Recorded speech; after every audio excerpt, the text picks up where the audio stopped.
We all search for that spark which fuels our desire to fully engage in our lives. We look for the courage to experience moments where we can come alive instead of watching life pass us by.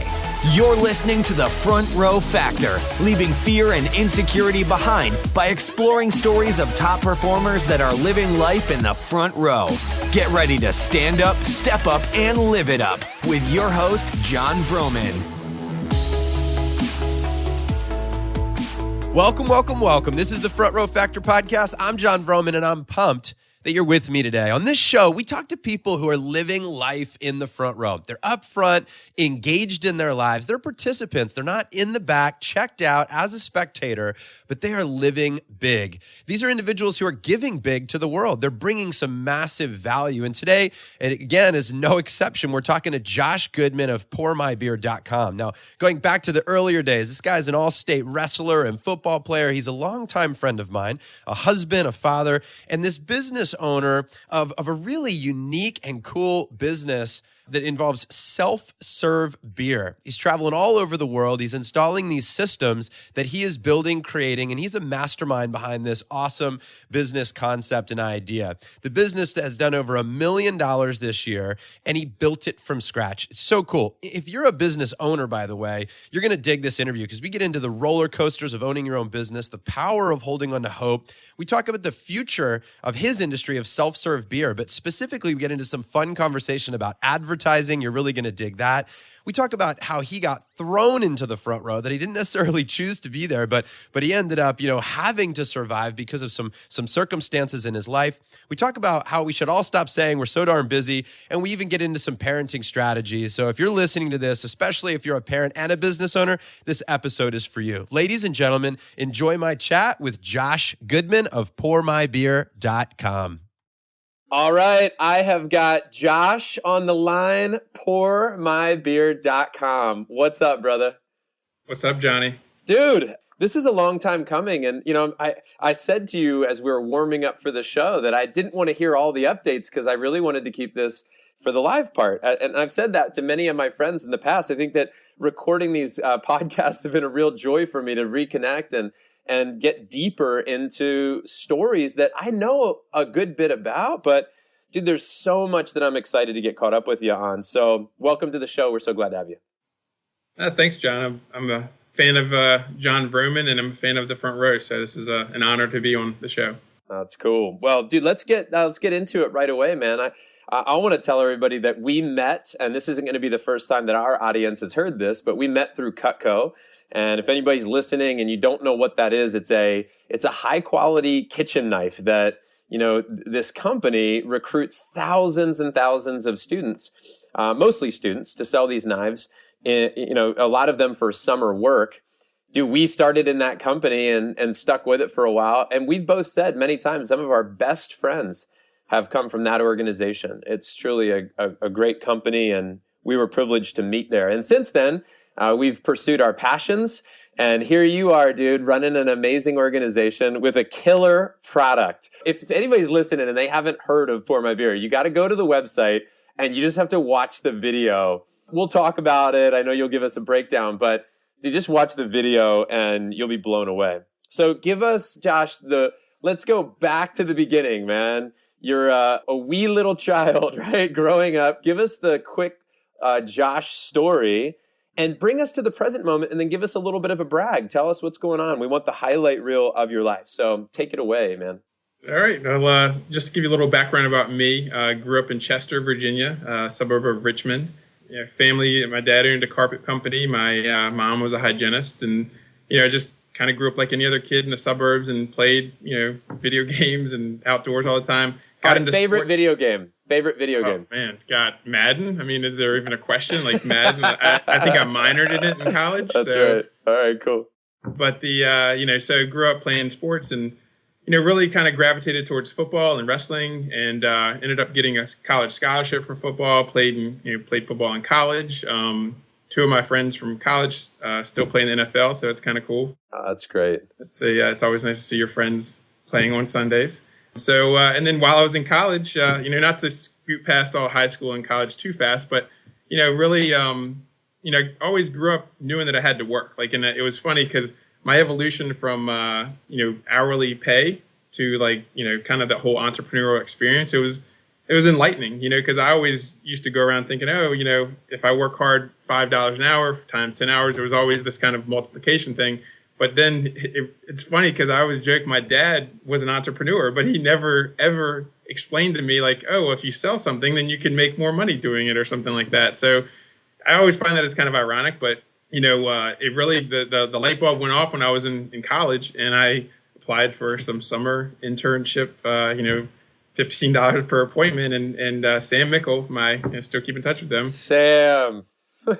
He's the man. He recruited awesome. me. So, I said, wow, I could make like $300 in an hour. Like, wow, why didn't someone tell me this earlier? And so, I was sold hook, line, and sinker. I sold a bunch of Cutco that summer, went into district management, got to learn from some of the greats in the business who you also got to work with as well. And, just teaching me about, people and business and the whole, at the time, the entrepreneur wasn't even a word that I even would recite, but it just, that whole lifestyle. And it was great. I went through the whole Cutco management training, got to travel.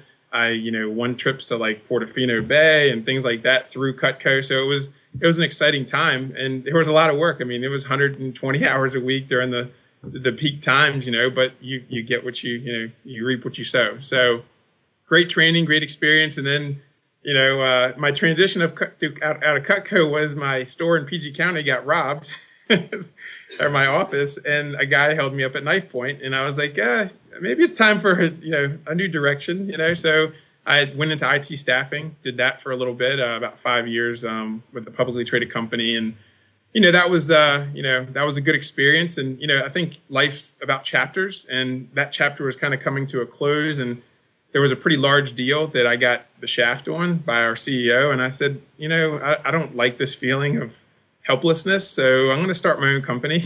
I didn't know what I was going to do then, but that's what led me to just going out to the bars with a few of my friends. And I was looking for problems, not just at the bar, but like anywhere, Yeah, let's want to clarify that, right? Yeah. Yeah. I went to the bar looking for a problem.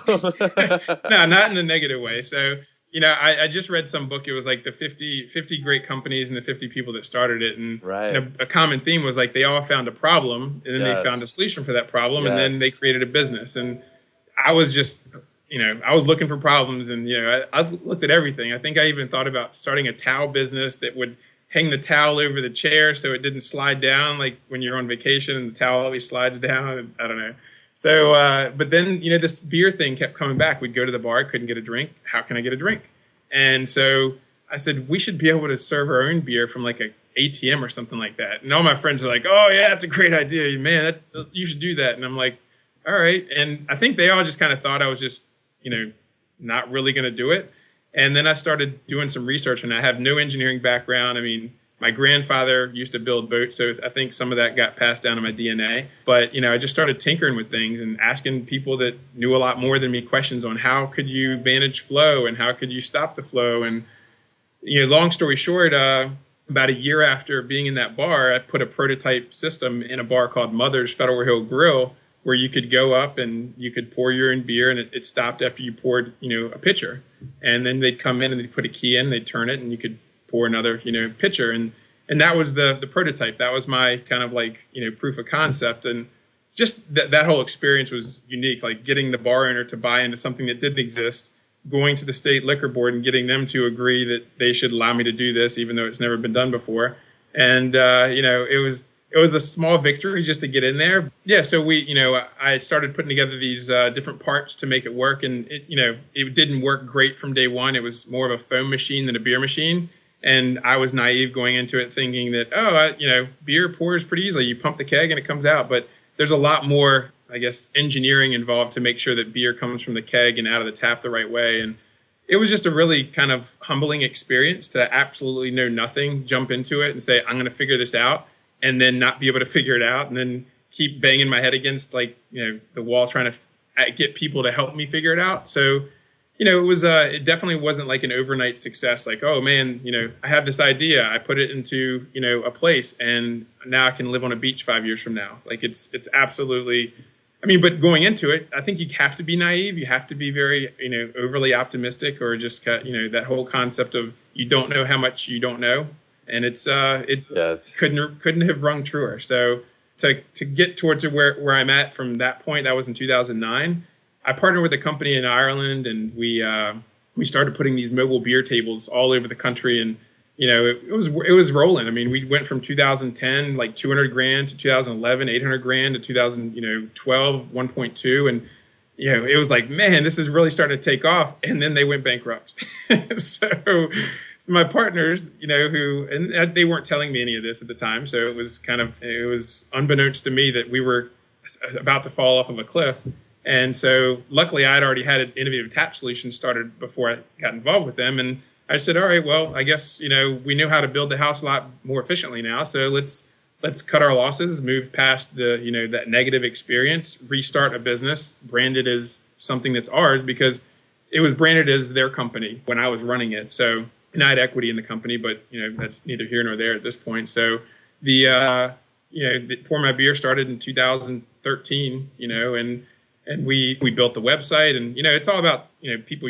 So like the website company I worked with is a guy that I went to college with, and their company's like number 5 in the world SEO. So a big proponent for this concept as it continues to evolve is that we have that moat. We own anything self-serve: beer, wine, liquor, cocktail, coffee, kombucha, anything self-serve related. We own that space on online, and I pay them monthly to make sure we always own that space. So that was one of the first things I did as a business. Is you want to protect your space if you're in a space like that you feel is going to continue to grow and evolve.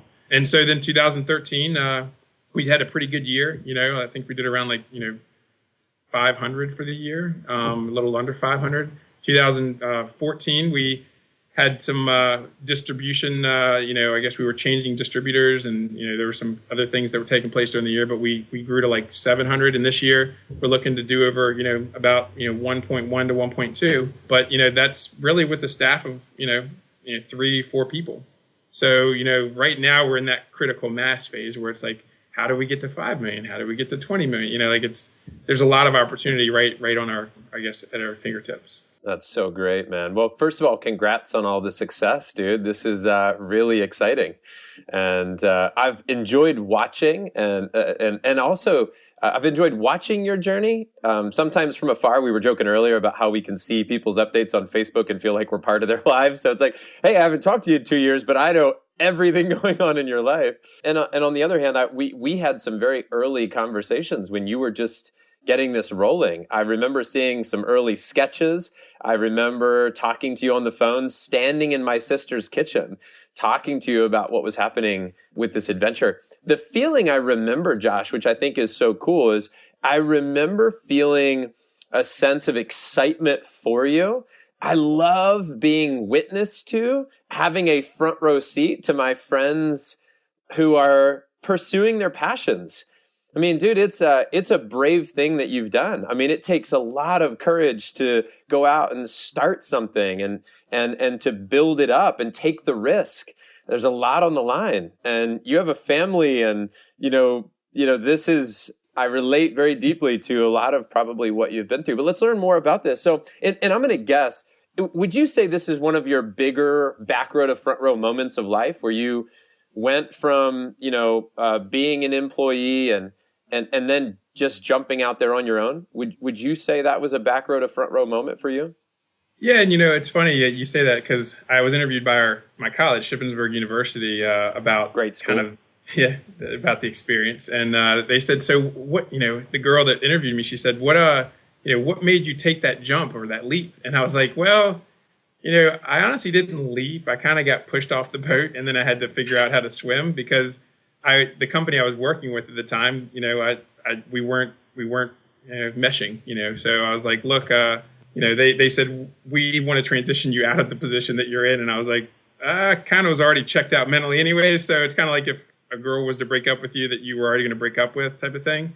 So yeah, I mean, I got pushed into the front row, but at the time I didn't realize it was the front row. Anytime you get, I guess pushed in a direction that you weren't really expecting to go right away, you get a little anxious, I guess. So I was trying to, rush this and make it happen. And then I realized, I need to step back a little bit, and I just needed to create some revenue other ways. So I was using my contacts in the staffing industry to place a few people here and there. And I got placement fees and things like that to kind of keep this dream alive.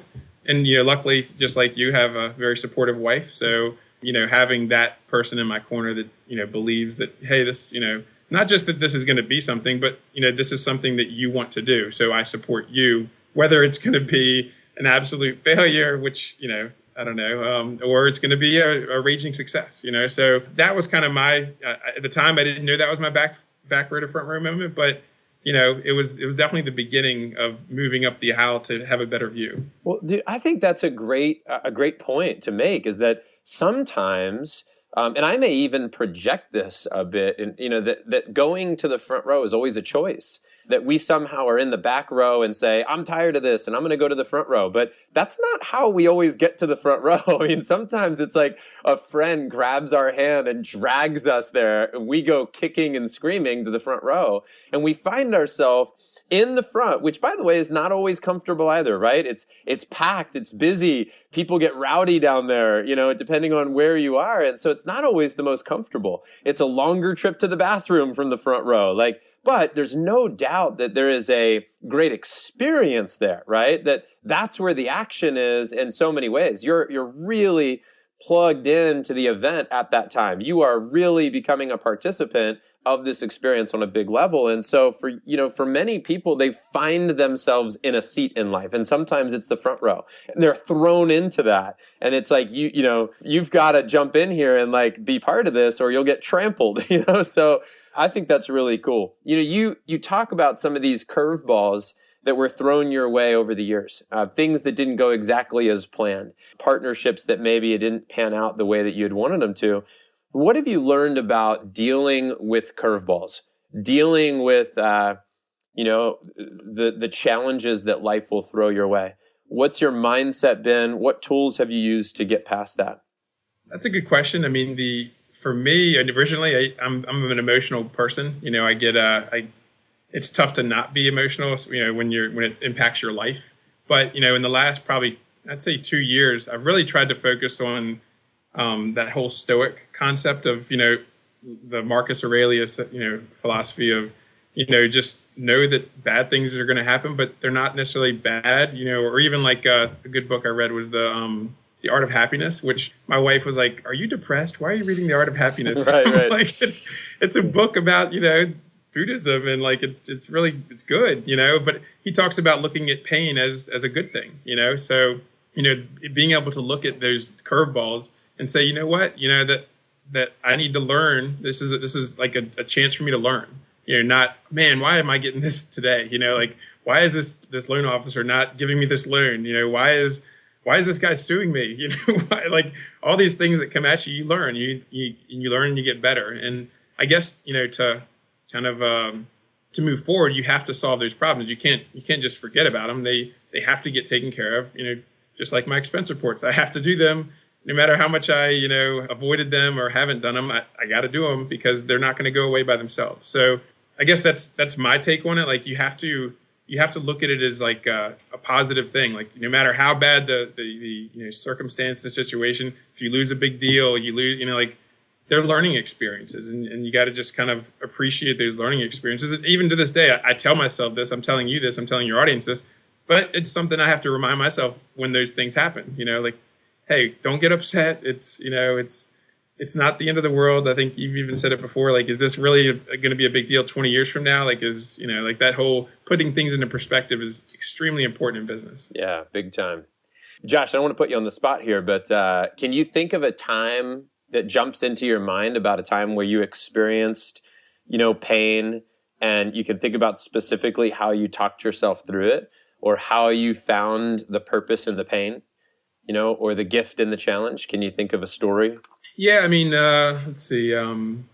This is not that long ago. It was last November. We had just finished, a decent sized project. I was essentially in between building my new technology and working with old technology. So I had this gap of area where I was like, how how am I even going to stay alive during this time without like a true technology? And so, at the same time, my main installer quit, or he essentially, had some life issues going on. So he had to leave, and it is what it is. So I had to be the installer, the salesperson, everything. And I was like, man, why is this happening to me? Like, I'm not a bad person. Like, this is, how can I get through this? And, I just, grit. So, you either have it or you don't, like I think I've even heard you say it before. It's like you can complain, but then after 5 seconds or whatever it is, you stop complaining and you start, figuring it out. And I think like, that's just, you either have it or you don't, like, I don't think it's something, I mean, maybe you can train yourself a little bit, but like you either keep moving forward and trying to figure it out or you don't. And like, for me, I don't know, like even with football, I related a lot of things back to sports.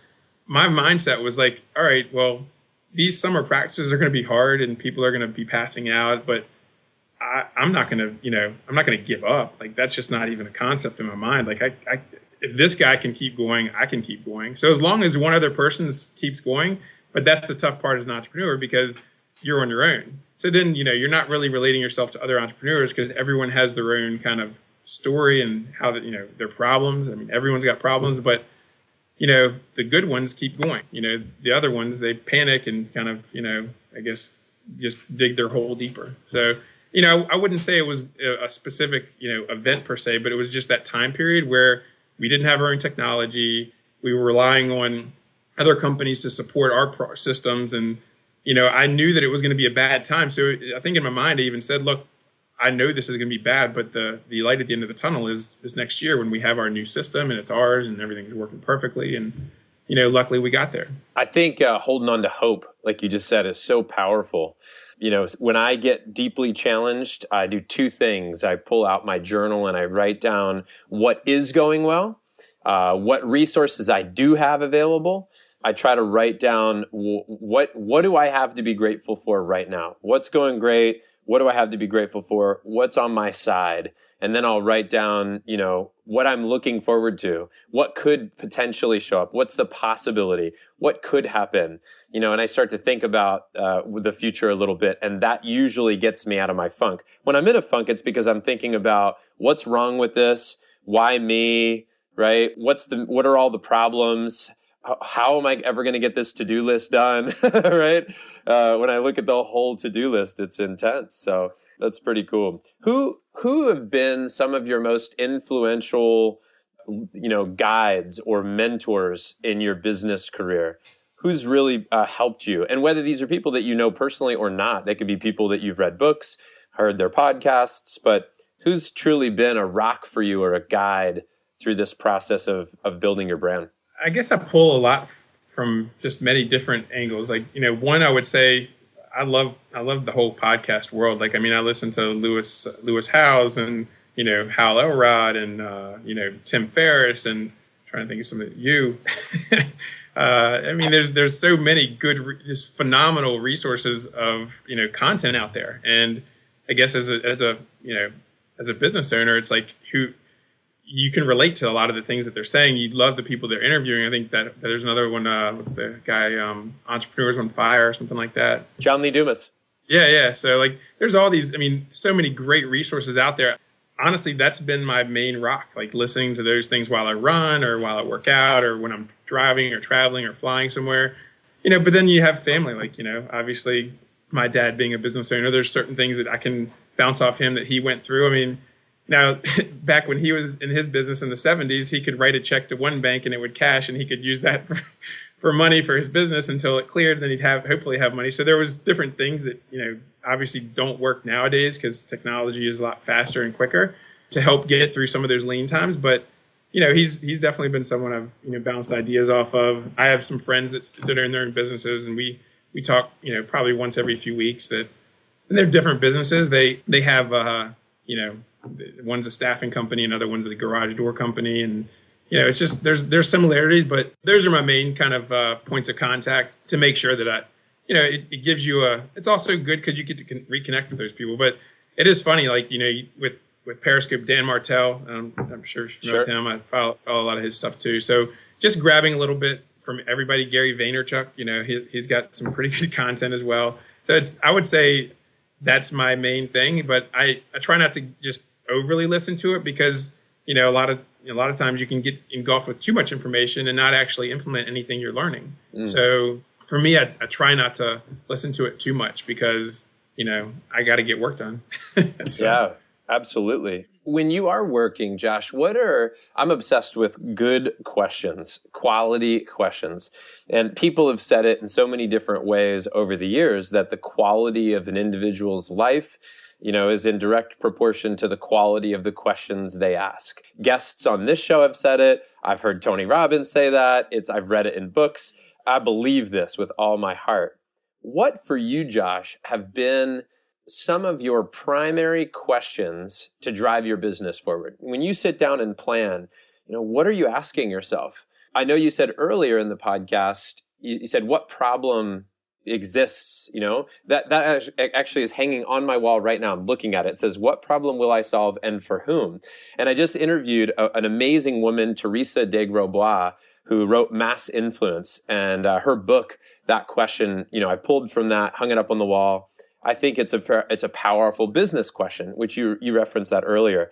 What other questions do you think drive your business forward? What should business owners or entrepreneurs or anybody really be asking themselves if they were to take a peek into your head? What would they find? It might scare some people. I don't know. That's the truth for all of us, Betty. Now, as a father and husband and business owner, it's a never-ending balancing act. You work hard, then you feel guilty for working hard. You're hanging out with your family, and you sometimes it's like, I should be writing a blog, or I should be responding to this customer who wants a quote. So there's that constant struggle. But I guess the questions that I'm for me, getting back to what was the problem.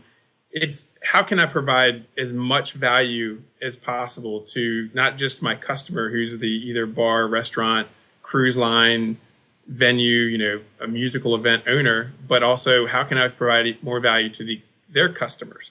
Because ultimately, if I'm providing value to both, and then I can potentially provide value to the breweries, to the companies that make the product, and that's been my overall mission statement is providing value to everybody. And right now we're focused on the main component is providing value to our customers, because that's who pays us. And not just because they pay us, but that's just how it works. But if we can provide them more value than they're paying me, and I get this back from my Sam Mickle advanced training, it's like if value is more than the cost, then it's a sale. If the cost is more than the value, then it's a no sale. So, tapping into other ways that we can drive traffic to the location, give the user a more robust experience, and we're experimenting with some of those algorithms to, if you go to one of our locations, say Ruin's Pub that has 40 self-serve taps, you walk into the bar, you cannot pour a beer or wine or liquor or anything unless you get a card and you can go pour.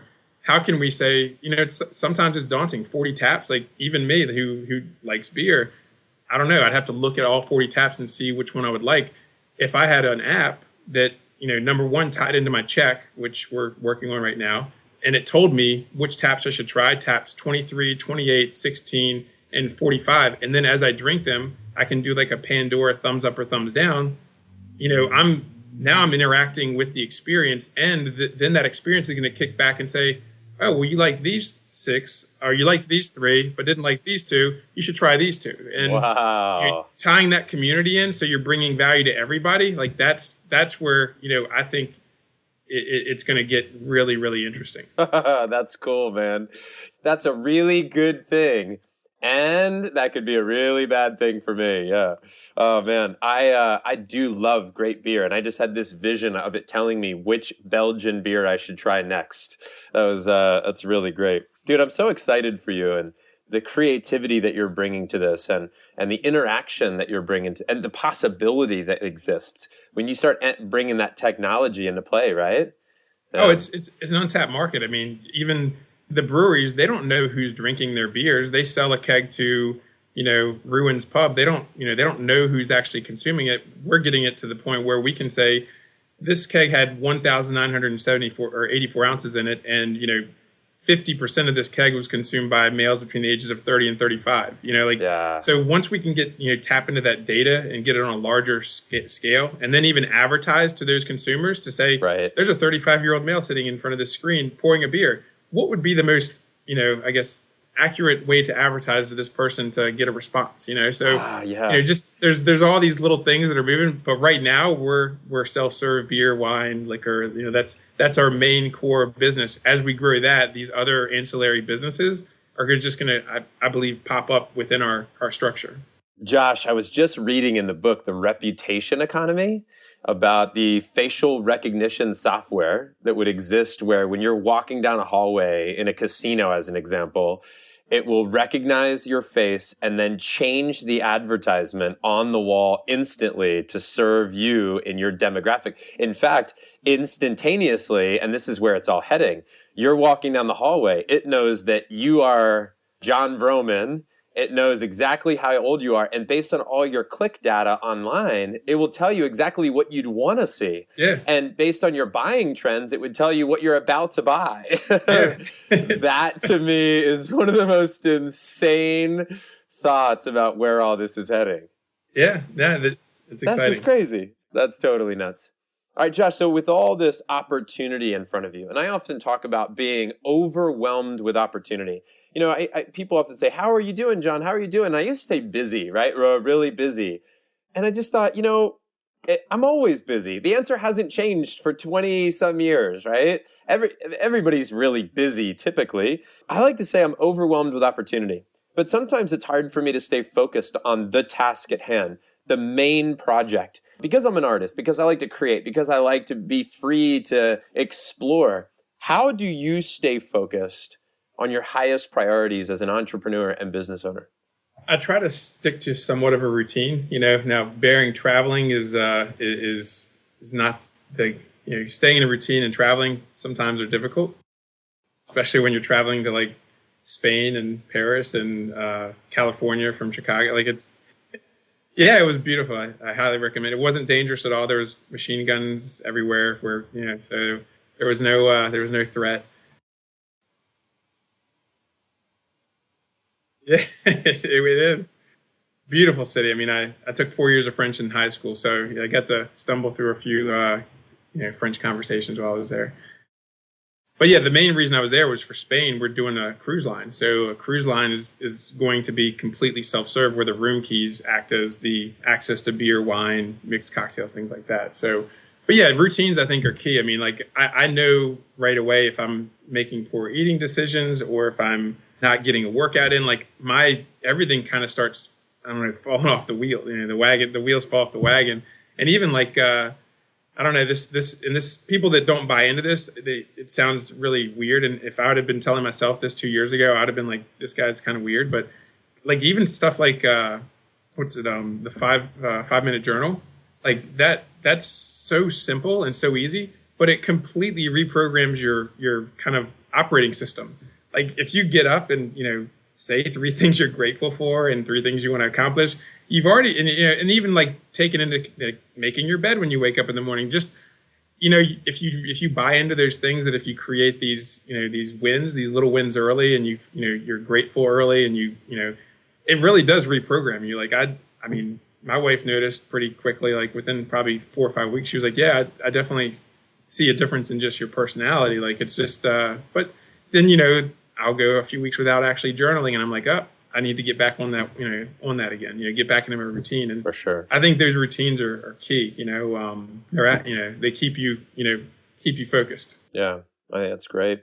Hey, what's the big vision, Josh, for Pour My Beer? What's the gigantic, scary as heck, where would you like to see this go type of goal?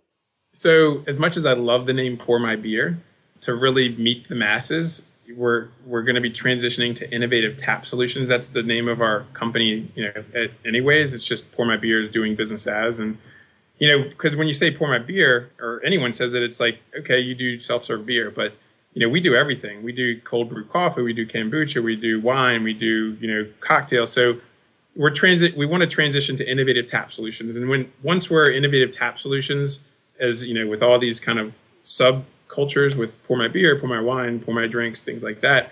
We want to, kick the crap out of that. We want to be in 1,000 locations in the next, 3 to 4 years worldwide. I mean, it's cool. We're doing projects in Australia, Brazil, Germany, all over the world. And, the way that I've built the company is that we have a modular product. And I just joked in a recent press release, I said, if Amazon and IKEA had a love child, it would be Pour My Beer, because we make a product that can be shipped anywhere in the world and can be assembled by anybody that can read the instructions.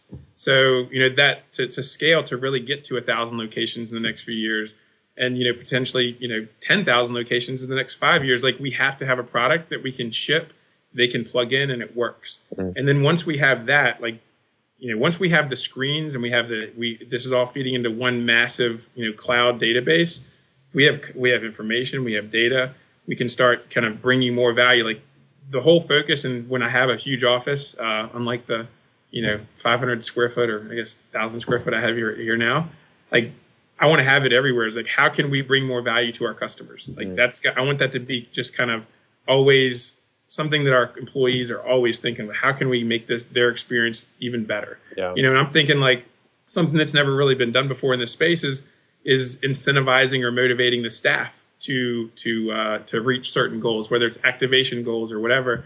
And then, since we're getting monthly residuals from every account for software and hardware support and everything like that, taking a portion of that and actually putting it towards giving it back to the people that work in the bar based off hitting certain targets. So then we're bringing value from a staff, motivation perspective. And, there's so many, as we grow, it's going to open up more opportunities. But, like, sitting in a meeting with the CEO of Wyndham and him saying to me, yeah, we have 7,900 properties. I could see this being in, all of them in the next 5 years. It's encouraging to hear that as an entrepreneur, because, that's my vision. Like, to hear someone who I'm trying to sell this to tell me they could see that happening, it's gratifying. But at the same time, how are we going to put in 7,900 systems in the next 5 years? That's a big task. But we'll have the right people, we'll have the right investors involved, and we'll get it done. That's right, dude. And if there's anyone that's going to do it, man, it's you. I love that. That's really great. Josh, I want to transition a little bit out of some of the business chat, get to know some of your thoughts on a few different aspects of life here, one of which you're intimately familiar with, and that is parenting. So one of the things I want to ask you as a dad, because a lot of the folks listening to this podcast, hey, these are parents who are entrepreneurs or entrepreneurial-minded people. These are individuals who want to take charge of their destiny, even if they are an employee. They want, like, to create in that position of being an employee. And they also want to create a great life for their families. So what's one experience that you think every child should have in life to help them to develop and be a well-rounded, well-acclimated person who can thrive in this world? What's one experience that every child should have? It's tough to say one experience, but I would say, just the freedom to play and enjoy life, because as you get older, you look back to your time as a child, and it's like, you think about all these fun times you had. And, like, as a parent, you can't force them to have fun. Getting them away from video games, I think, is number one. I don't know if it's a preventive maintenance thing, but, like, I think that our generation, we played a lot outside. I mean, I hear it consistently, like, oh, you can't, don't come inside until it's dark, that type of thing.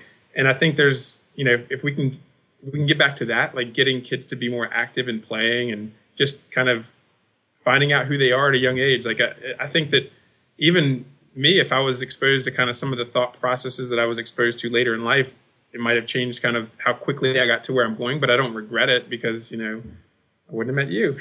So, yeah. But, like, in other things, but, like, I think it's important to encourage the children to find things that they like, so give them a lot of experiences, and don't force them into a path and, expect them to maybe follow in your footsteps in any regard. Like, I played football. I don't really care if Tyler, my son that's 6, plays football. I mean, I enjoyed it. Maybe he'd enjoy it, but I want him to find something he's passionate about, and, maybe it's something I've never done before and I can learn to love it. I don't know. That's kind of my philosophy when it comes to parenting. I want to spend time with them. I want to enjoy the time that I have with them because they're getting older. I have a 6-year-old and a 4-year-old. So this is like the perfect time, to be with them. But, that would be, I don't know, if I was going to kind of categorize it as the one thing is let them have fun, let them be free, let them, enjoy life. What's a value or a couple of values that you feel that your parents helped instill in you that you're extremely grateful for? Yeah, so I mean, my mom was a really hardworking person. Like I think, and it's funny because as a child, you don't realize how much someone's doing when they're doing it. But when you get older and you're a parent, you're like, man, how did mom do that? Like she worked a 40-hour-a-week job. She always had the cupboard full with groceries. She fixed things around the house, and she'd, always have an awesome dinner on the table. And you're like, wow, like, you can't thank your mom enough, if you're fortunate enough to have someone like that. And even with my dad, I mean, he worked really hard. He at an early age realized he wanted to own his own business. He did, and he's still owns his own business, in his 60s. So it's, I would say between the two of them, hard work, doing what you say you're going to do. I think that goes a long way in today's business world, and just even as friends. Like I get a bad feeling in my gut if I tell someone I'm going to do something and I even have the idea that I can't fulfill that, that commitment. So, I would say just, never giving up too. Like I remember one time I told my dad I wasn't going to football practice because I was sick. I didn't feel like going. And he didn't know that I'd skipped football practice. And he came home and he said, put your pads on, we're going to go to practice. And I was like, practice is over. And he was like, well, you're going to practice. And so we went out there, and I mean, I probably had like 100-degree temperature. It wasn't like I was, in the bed dying or anything, but he made me practice for 2 hours, and I was sweating, like no tomorrow. But like, I didn't feel like, at the time I was like, oh, I can't believe he's doing this. But, in retrospect, like I had a commitment to the team that I was going to practice and make myself better. And, has kind of gone with me throughout life. Like if I commit to something, I'm going to get it done, and not just get it done, but get it done well and fulfill my commitment. That's great. Very powerful. Amazing, those lessons where maybe even our parents wouldn't remember that moment, but it stuck with us and helped shape our future. I wonder what those moments are going to be for my kids as they grow up. Because some of the ones I think they'll remember, they're probably not going to, they're going to be like, nope, I don't recall that at all. But some other moment, probably my not so great moments, they'll remember perfectly. When it comes to the topic of death, Josh, as you know, we serve a charity where people are fighting some very difficult situations in life. And we put people in the front row of their favorite event who are battling a life-threatening illness. I'm curious, have you processed death? Is that something that, how do you deal with that thought? Is that something you talk about, explore? There's a lot of places that we could take this conversation, but ultimately what I'm getting at is I just want to know what your thoughts are around that topic when you explore it. And maybe the bigger question is this: when it's the end of your life, how do you most want to be remembered? Yes, I guess where I would go with that question would be that I wouldn't say I'm scared of death. It's something that happens to everybody. I mean, you're going to die, I'm going to die, everyone's going to die. It's just part of life. But, you want to, when you think about it that way, you do try to live in the moment a little bit more. That, like, there's things that I still haven't done that I'm like, why haven't I done them? Like, why haven't I kite surfed? Why haven't I gone to Italy? Like, why haven't I gone to Australia? Like, there's things that I haven't done, but, I know I believe I will do them. So it's not that I'm not panicked, but as far as, I think what's more difficult is seeing people you love get older and knowing that death is kind of closer to their door than mine, and knowing that I'm going to have to deal with that. Like that just, that's somewhat, I don't want to say depressing, but it's like you become selfish. Like I want them here for me, not because that's part of, they're supposed to go somewhere, But as far as me, like, I don't know, like as I travel, you think a lot when you travel. I mean, you're on planes a lot too, so you know what it's like. So it's, you think like, all right, well, this is a pretty bumpy ride. What if this goes down? Like, am I satisfied with how I'm going to leave things? What's my last text going to be as if I'm trying to send a text as it's going into the ground, or, so I don't know. I feel like, if I was to die, then, I feel like I've laid a good foundation for my kids to hopefully remember me in a good way, and wife as well. And, but even the business, like I think about that too. Like, wow, what if I did check out? What would happen with pour my beer, innovative tap solution. So those are all things I think anyone, it's natural to think about, but like until death really comes knocking on your door. And I mean, I think as humans, our minds tend to think, I guess, more in depth than they need to sometimes. So like recently I was a little tired and I was like, I should get checked out. I've been having some aches and pains, and I just got some standard blood work done. And I was like, what if it comes back and it says that I'm like, I've got something, or whatever. Like maybe there's something bigger that I'm not aware of. And so for that 3 days, I'm thinking like, what could it be? What could it be? But I didn't, I remind myself, like, even if it is something bad, like I'll deal with it. It won't be bad for me. It'll be bad for the other people that, that are around me. Like for me, I'm happy. Like life is good, so that, I guess that's my kind of, I don't know if maybe I was rambling a little bit there, but like my whole, and as far as like what I want people to remember me about, like that I don't know, that I was genuine, that I, when I was with them, I was engaged with them, in the sense that there was a mutual respect and mutual enjoyment of our time together, and that I guess they liked me, like it's funny because when I was with the staffing company in sales, you get people to like you, they buy from you. That's sales, they buy from people they like. That was, whatever.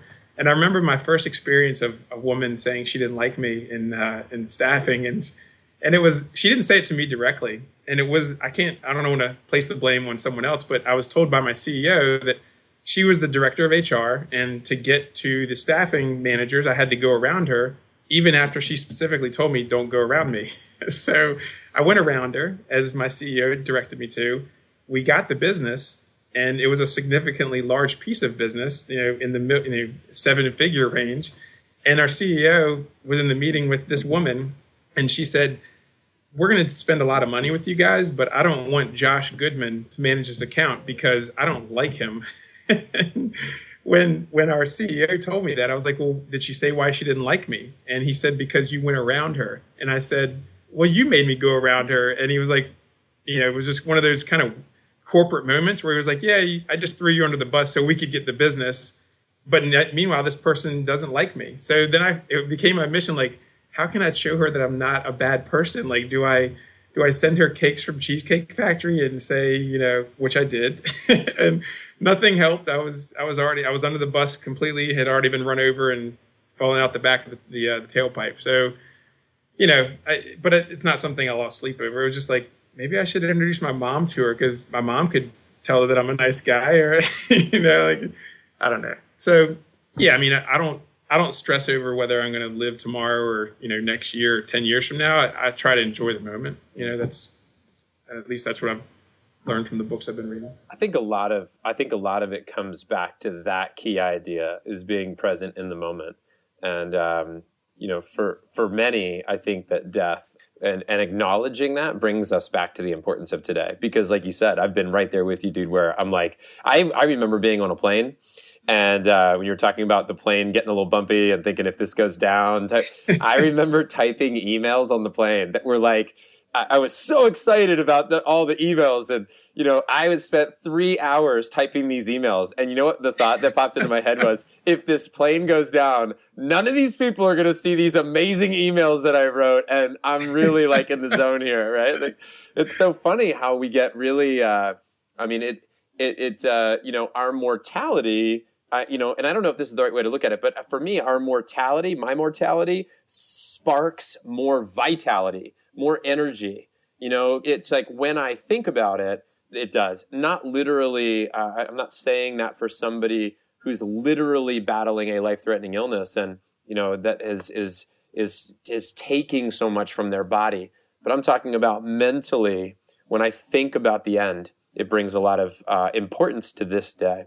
Speaking of this day, Josh, and one of our final questions here before we go into this kind of rapid fire rundown round here at the end, but it's what's one thing that our audience here, our friends, our front row friends could do in the next 24 hours to take a step forward, to act with courage, to live life in the front row? What can they do? What's one thing? Let's see, one thing.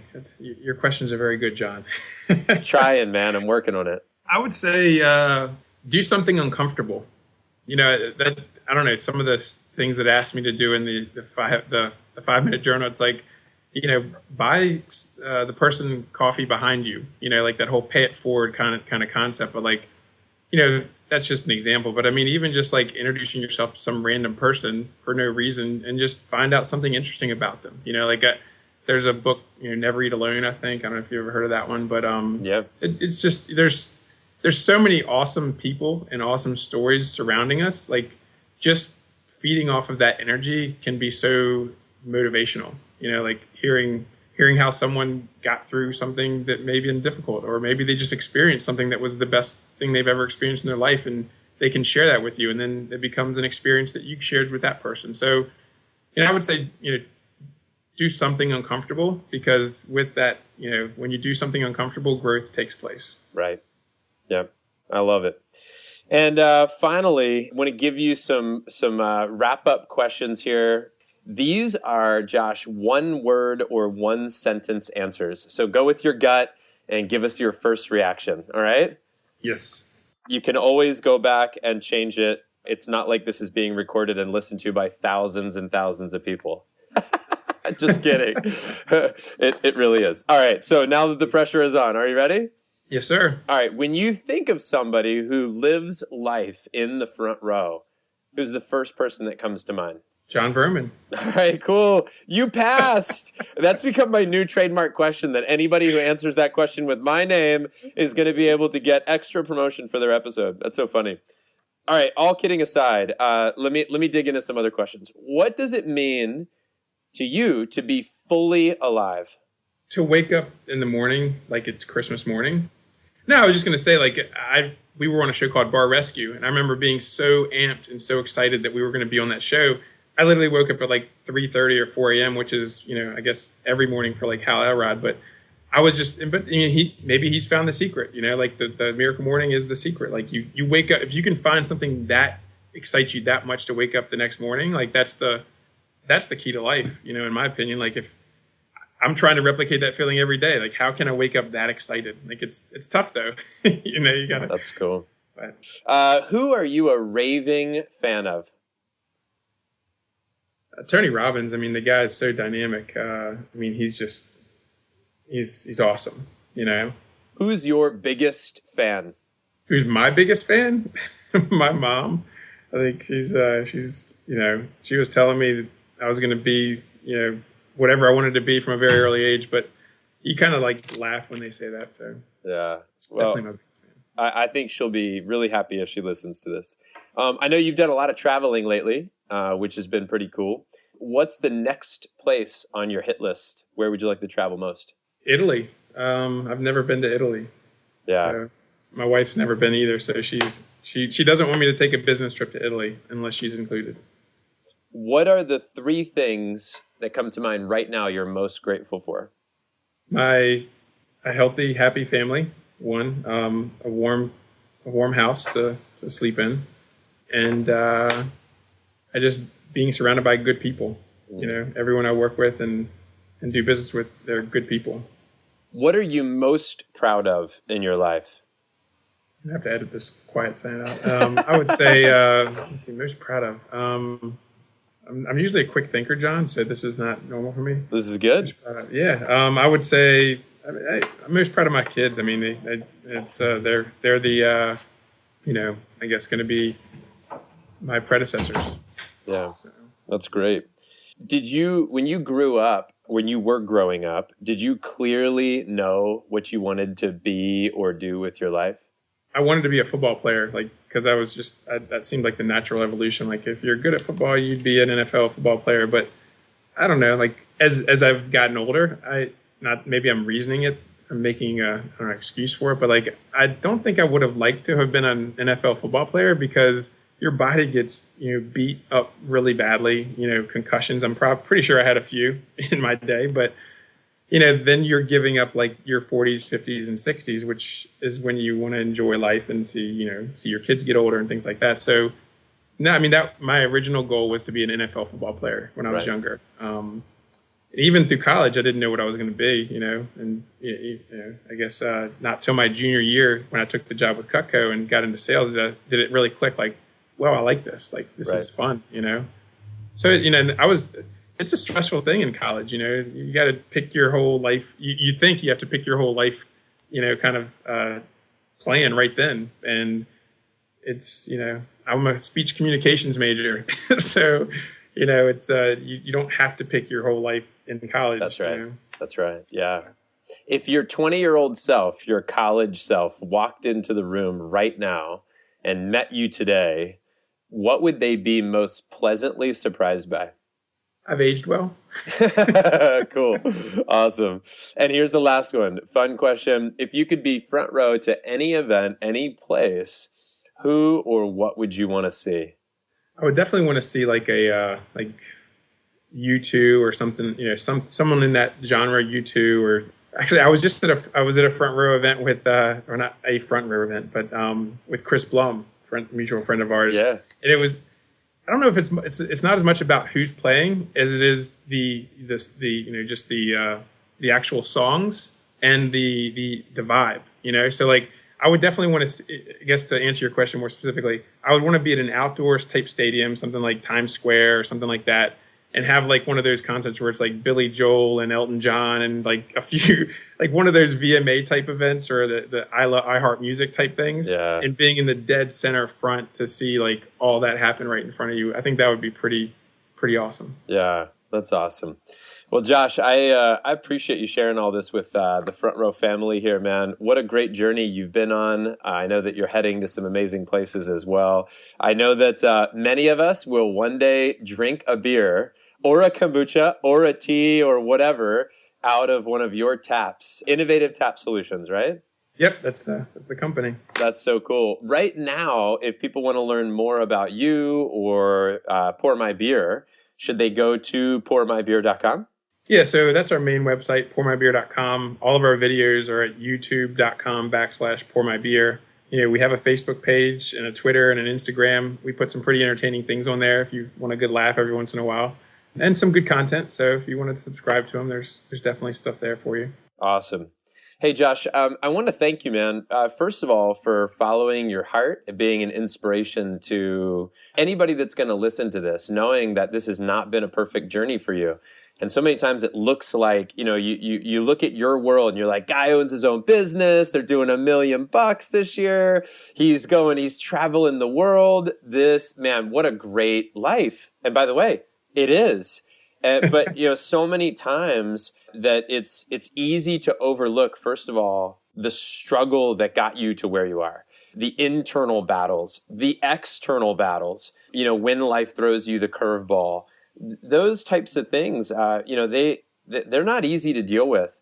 Managing our mindset can be the hardest thing to do of all. But I appreciate that you've stayed true to trying to align your activities with your values and to live in a way that I know your kids will be very proud of.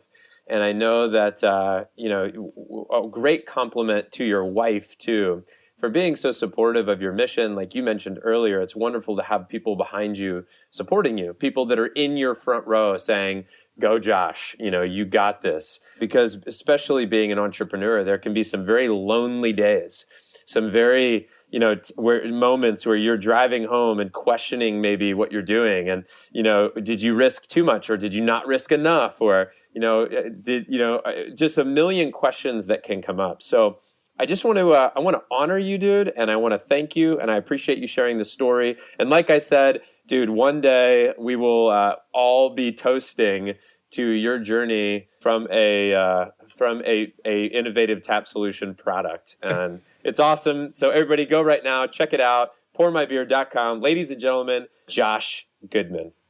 Thank you very much. Thanks for listening today. I hope you enjoyed our chat with Josh Goodman of pourmybeer.com. His encore episode is out in just a couple of days. That's 10 to 15 minutes of questions from you, the community, asked directly to our guests. Now, how do you ask a question for future interviews? Go to frontrowfriends.com, join our Facebook group, and you can post your questions there. We'll ask them to our guests on your behalf. It's pretty cool. Also, want to thank everybody in the Front Row community for helping the show to grow. Each and every month, we have thousands and thousands of more downloads, more lives impacted, all because of you. And more people are finding out about the Front Row concepts, ideas, strategies, what the Front Row Factor is all about. And also what's extra cool is they're learning about the Front Row Foundation, our charity that helps children and adults who have a life-threatening illness to see the live event of their dreams from the front row. And as you know, this is more than just a day, but it's about a way of life. And that's one of the things that makes our charity so cool and so unique. And you've been helping all of this to grow, and we're thankful to you.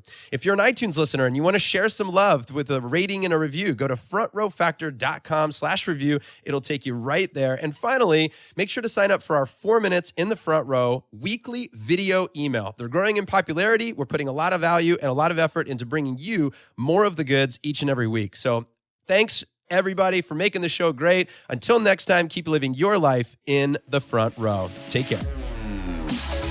That's all for this episode of the Front Row Factor. To discover more simple and effective ways to lead a fearless front row life, please visit frontrowfactor.com and subscribe to John's 4 Minutes in the Front Row, where he shares quick stories from real-life experiences. Thanks again for joining us today. We hope our show inspires you to live big, give big, and experience life to the fullest. See you next time on the Front Row Factor.